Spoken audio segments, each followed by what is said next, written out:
은퇴를 앞둔 분들께 이런 질문을 드려봅니다. 연금만으로 노후를 지탱할 수 있을까요? 많은 분들이 오랜 시간 성실히 국민연금과 퇴직연금을 부어왔고 막상 은퇴 시점에 다다르면 이제는 매달 연금이 나오니 괜찮겠지라고 안도합니다. 그러나 막상 그 시점이 닥쳐온 사람들의 이야기를 들어보면 현실은 생각보다 훨씬 더 팍팍합니다. 61세 김모 씨는 서울의 중견기업에서 30년 가까이 근무하다 정년퇴직을 했습니다. 퇴직금과 그간 모아둔 저축이 조금 있었고 무엇보다 매달 나오는 국민연금과 퇴직연금이 있으니 생활에는 큰 문제가 없으리라 생각했습니다. 하지만 은퇴 1년이 지나자 통장은 눈에 띄게 얇아졌고 생활의 균형은 무너지기 시작했습니다. 김 씨 부부의 월 평균 생활비는 약 250만 원 정도였습니다.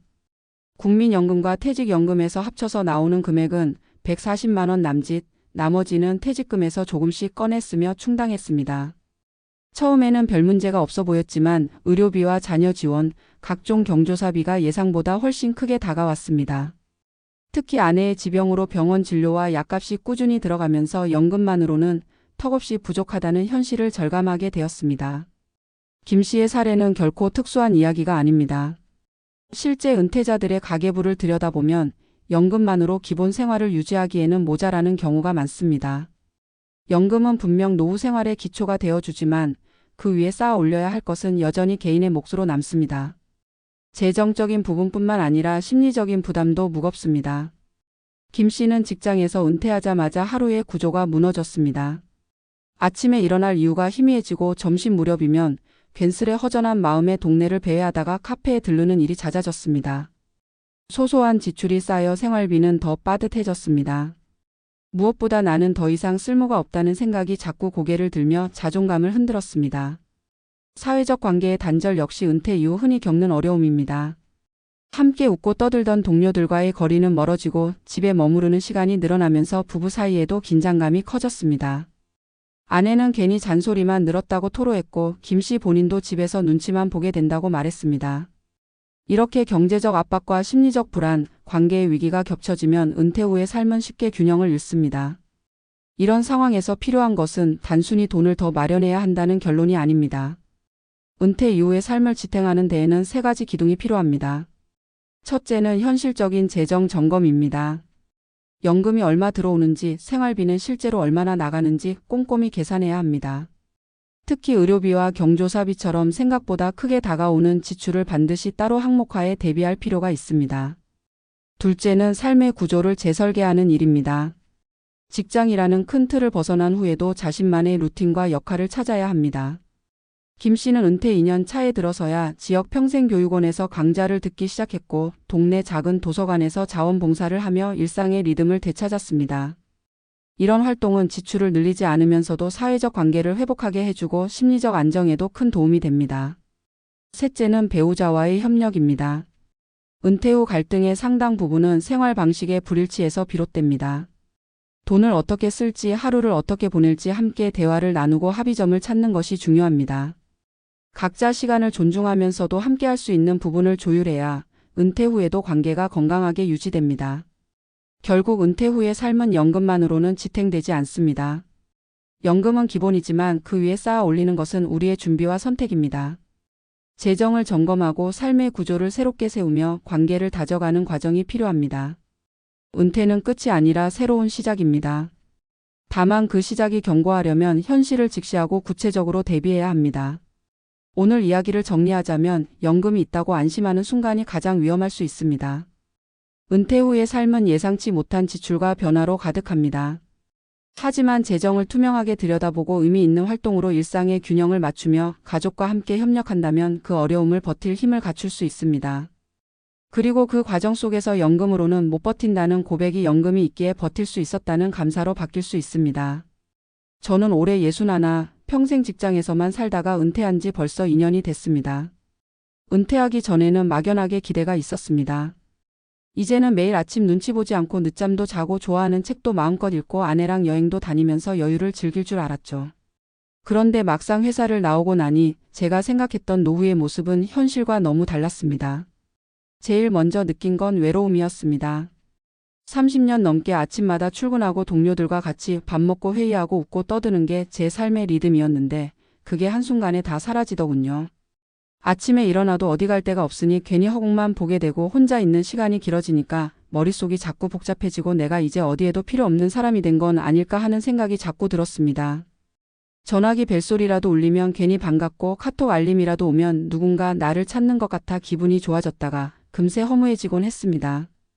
돈 문제도 만만치 않았습니다. 퇴직 전에는 매달 월급이 꼬박꼬박 들어왔으니 생활이 안정적이었죠. 근데 은퇴하고 나니까 연금으로 들어오는 돈이 한 달에 150 남짓, 생활비에는 턱없이 부족했습니다. 병원비며 아이들 도와주는 비용이며 생각지도 못한 경조사비까지 들어가면 한 달 살림이 금세 빠듯해지더군요. 은퇴 전에 모아둔 돈도 조금은 있었지만 그걸 쓰다 보면 불안이 더 커졌습니다. 앞으로 살 날이 이렇게 긴데 이 돈이 언제 바닥날지, 바닥나면 나는 어떻게 살아야 하나 매일 통장을 들여다보면서 한숨을 내쉬었습니다. 건강 문제는 또 다른 벽이었습니다.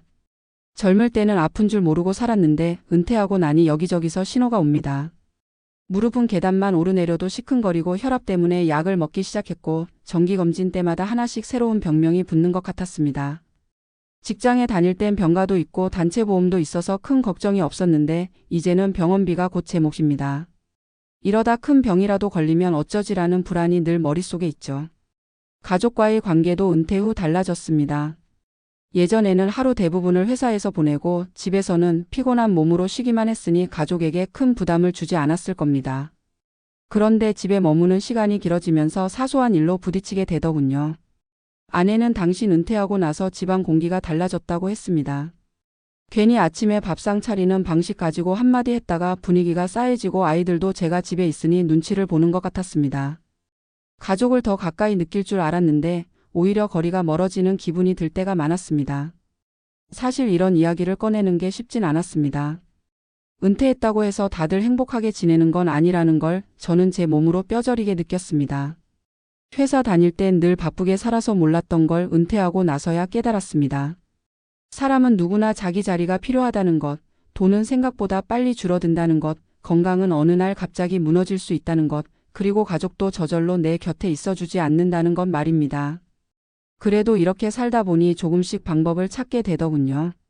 먼저 매일 아침 산책을 하면서 하루의 시작을 정리합니다. 혼자 걷다 보면 잡생각도 줄고 몸도 조금은 가벼워집니다. 또 동네 도서관에서 봉사활동을 시작했습니다. 별거 아닌 것 같아도 누군가와 함께 시간을 보내고 작은 도움을 주고받는 게 저한테는 큰 힘이 되더군요. 돈 문제는 아직도 늘 고민이지만 지출을 최대한 기록하면서 불필요한 소비를 줄이는 습관을 들였습니다. 아내와는 매주 한 번씩 시간을 내서 대화를 하려고 노력합니다. 우리가 앞으로 어떻게 살지 서로 바라는 게 뭔지 얘기하다 보면 예전보단 조금씩 맞춰가게 되더군요. 제가 이 나이에 후배들에게 혹은 곧 은퇴를 맞이할 분들께 드리고 싶은 말이 있습니다. 은퇴는 끝이 아니라 또 다른 시작이라는 말, 이건 그냥 멋진 표현이 아닙니다. 준비 없이 맞이하면 은퇴는 정말 낭떠러지처럼 느껴질 수 있습니다. 하지만 마음을 다잡고 작은 것부터 새롭게 쌓아 올리면 그 속에서 또 다른 의미를 찾을 수 있습니다. 연금만 믿지 말고 건강과 관계 그리고 삶의 구조를 미리 준비하시길 바랍니다. 무엇보다 혼자 버티려고 하지 말고 주변과 연결되는 끈을 꼭 붙잡으시길 바랍니다. 저는 여전히 하루하루가 쉽지 않습니다. 하지만 예전처럼 이제 끝났다는 생각 대신 아직도 내가 할 수 있는 게 있구나라는 마음을 조금씩 배우고 있습니다. 혹시 지금 이 방송을 듣는 분들 중에도 저처럼 불안하고 외롭고 힘든 시간을 보내고 계신다면 꼭 말씀드리고 싶습니다. 우리 모두 같은 길을 걷고 있습니다. 혼자가 아니고 늦지 않았습니다. 오늘 하루 아주 작은 것부터 다시 시작하면 됩니다. 그게 은퇴 이후에도 버틸 힘을 주고 결국은 살아갈 이유가 되어줍니다.